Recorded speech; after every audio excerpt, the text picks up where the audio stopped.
Le respect, je dis, il est de notre côté. Jamais on entendra l'un de nous dire, bien que le mot race ait été aboli par les socialistes, enculé de ta race. On dirait, la race concernée, je ne sais pas laquelle, c'est un bon plan pour elle, hein, dans un avenir proche. Bon. Mais nous, on essaye de respecter tout le monde.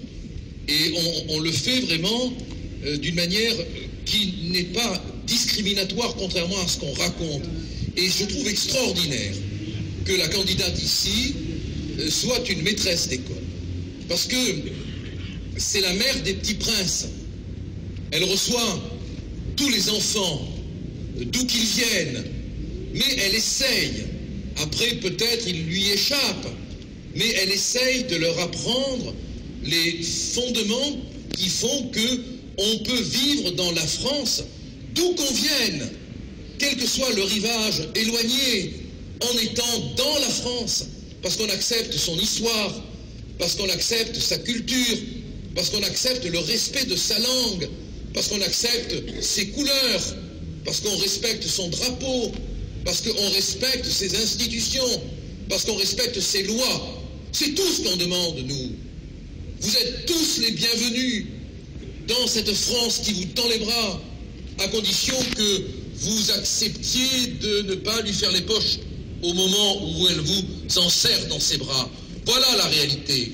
Et je pense qu'on doit pouvoir...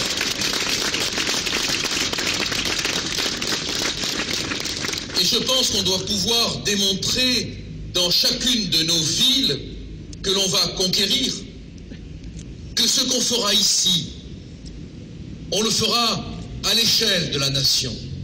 C'est un moment crucial que nous vivons quand même. Quand on regarde autour de nous, qu'est-ce qu'on voit? Le déficit de la sécurité sociale, le déficit abyssal des hôpitaux, un nombre incalculable d'entreprises qui ferment, des pays qui ne paient pas leurs dettes à la sécurité sociale, une espèce de fracture qui se fait sur le territoire du pays comme si un séisme l'avait atteint sans que personne ne puisse recoller les morceaux. Ce qui se passe est vraiment dramatique aujourd'hui. C'est l'avenir du pays qui se joue. C'est l'avenir de l'âme de notre pays que l'on est en train de casser comme on peut casser l'âme des violons. Parce que la France a une musique. Elle a une musique universelle, ou du moins elle l'avait. Mais on ne l'entend plus sous le bruit des insultes, sous le bruit des faux débats, sous le bruit de la dette, sous le bruit d'un euro qui nous accable, sous le bruit des banquiers qui font leurs affaires contre nous, sous le bruit de la violence et de l'insécurité. On n'entend plus cette musique. Il ne reste plus qu'un pupitre vide, comme nos rues le soir, quand on n'ose pas sortir, Alors c'est votre affaire à vous. C'est la sienne, c'est la mienne, mais c'est votre affaire à vous. Nous, sans vous, on n'est rien. Si vous êtes mobilisés, si vous êtes courageux, si vous êtes fiers, si vous vous battez pour votre pays qui est aujourd'hui réellement menacé par la mondialisation, par la rupture des frontières, par la folie socialiste, on pourra le sauver. Mais à un prix, c'est que vous acceptiez un peu, vous aussi, de vous sacrifier.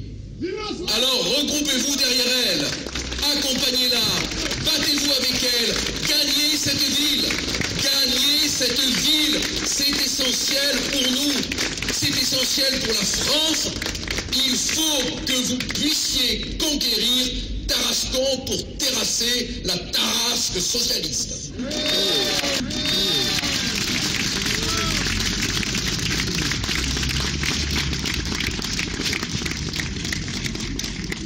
Eh bien, c'est vraiment formidable d'avoir un homme de talent pour nous dire les choses, parce que c'est vrai que tout d'un coup, Tarascon et la France sont devenus les nobles.